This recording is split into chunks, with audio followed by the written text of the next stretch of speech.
Next in line is Francis West, Decentralization Engineer at Prime Decentralization Project. Francis.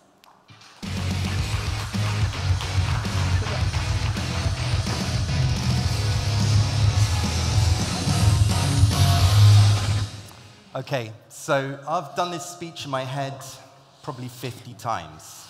I'm standing here right now, a human being nervous as hell, because I want to get this message to you.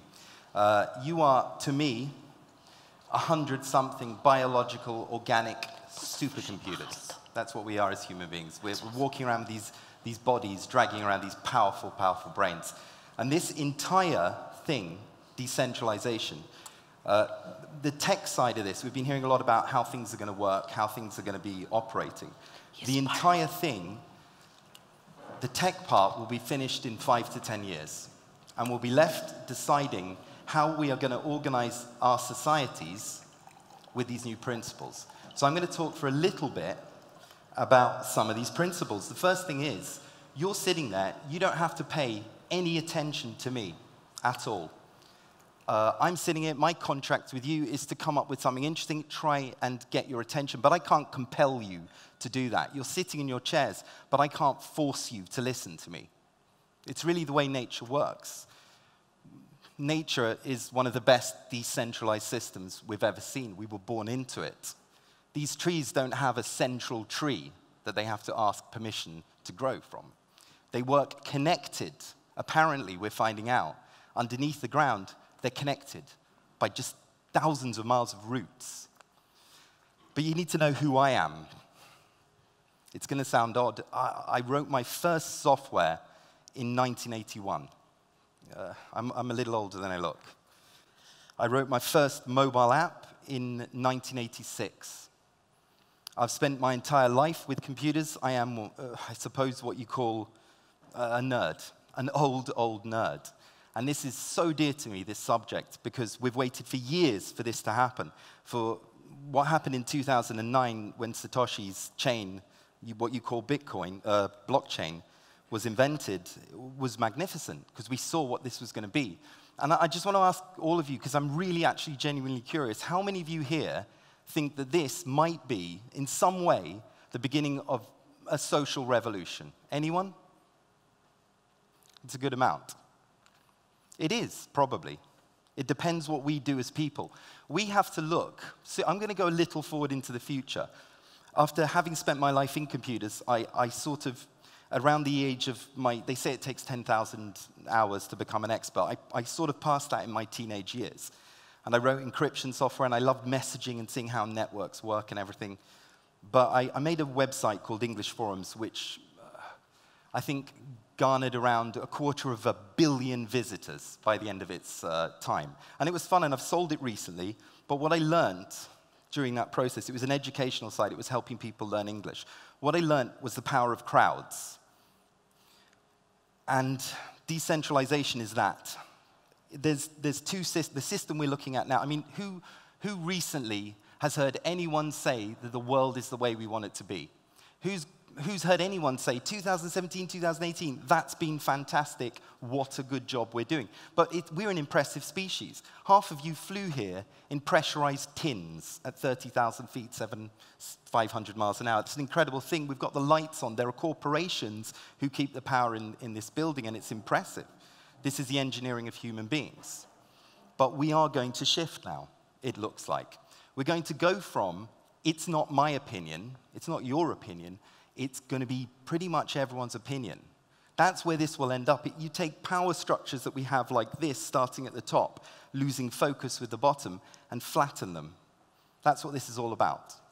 So I would suggest to you here, who are building things, who are creating things, and it's an impressive, I've been listening to all of this stuff, and it's absolutely beautiful here. I can't believe that I'm actually hearing this on a stage, because in a way, I never thought this would happen. But I'll say to all of you here, I suppose I suggest that the highest indicator of success going forward from here will be benevolence. Benevolence is the idea that you're giving away a gift, in a sense. You're being kind. You're giving away something kindly. And that's not something we talk about in the current capitalist system with corporations. And I'm not knocking it. If what you want from a world is this, then continue with what we're doing. Simply, continue with what we're doing. Try and find one person who's got the idea and the solution for everyone.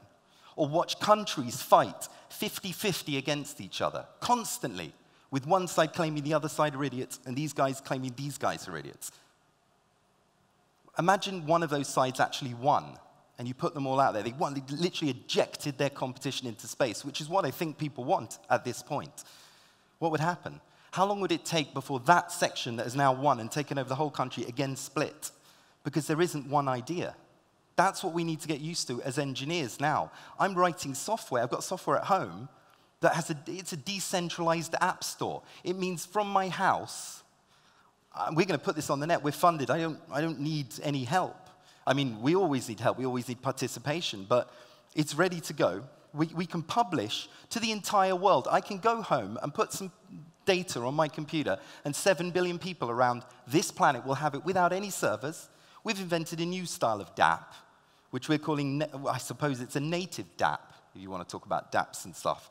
It's an incredible subject. Johan covered it earlier. Beautiful stuff. Those are chain DApps. They work in the blockchain. Our one doesn't. Just another one. We're built on top of IPFS. Incredible. We can put journalists on our network, get them money, and let them publish to the world without any censorship, without being stopped, without being traced back. These are new ideas, right? But we've had these ideas for a while. But now they're happening. And that's just absolutely incredible. So one of the things I would say, benevolence. It's an organizational principle. It means I'm sort of basically respecting the people around me. To do that, I have to understand that you all disagree with me. At some point, you'll disagree with me. And we can turn a disagreement into 1,000 years of war. Are we tired of that yet? I think most of us are. And I don't want to go all revolutionary here and start, there's enough of that to be said. But I think you've heard it before. But we just keep doing the same thing. We're trying to expect everyone to agree with us. That's what decentralization is all about. You're not going to do that. Flatten it out. I want my utopia. This is my utopia, something like that. It changes. Some days it's this. Other days it looks like an Apple store in space. But maybe today it's this. That's my version. What's yours?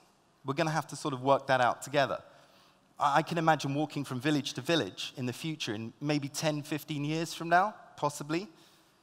Walking from village to village and finding out the expression of another group of people, what they think the world should be like. And my friends have asked me really interesting questions, like how does a police force work? How does a police force work? You need some sort of central control somewhere, because we tend to do this. We go, it's either this or that, but it never is. We're a spectrum. Humanity exists in this spectrum. Reality and nature exists in a spectrum of ideas. It's never this or that. It's this and that. So these structures, whether you believe, people always say to me, there's no such thing as utopia, really. Well, there isn't, but there is. Because in this audience, in your heads, in your quantum supercomputers that you're carrying around on your bodies, you've got ideas of what you would like. A lot of us have given up, but they're still there.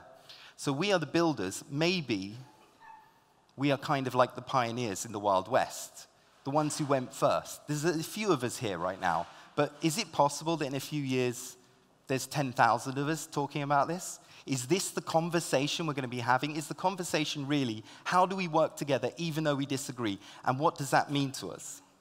Are we going to start being able to do that? Are you going to be able to look at your enemy and ask them, all right, mate, what are you talking about? Why do you see the world the way you do? Because if you can't ask that question, expect more of the same. Expect another cycle of 20,000 years of trying to find one system every 200 years that covers us all, because you won't. So here we are with decentralization. This is, quite simply, the follow-up to the revolution in the 60s. Weirdly enough, I'm a nerd. I'm a nerd. And I'm standing here talking about social change. That's wonderful. I'm an engineer. That's what we do. We build things. And now we get to help build society. So this is what we need to tell you. It's not going to be easy. the next 10 to 15 years, and we're not sure, none of us are sure how long this is going to take. It really depends on how well we educate people. So while it's good that we're all here talking about our things, and this is an incredible chance for people to find funding for operations, we need to talk to the general public. So the next time I'm going to be doing this, I'm going to be talking to just farmers and people in shops and people across the world, and I'm going to ask them, do you want to participate? Because if you do, it's yours, and maybe we can start, maybe, just maybe, to actually, I don't know, I guess trying some change, trying something for a change. I guess, rather cliched, it's power to the people, but it's going to come with a little bit of pain. So hold on. Thank you.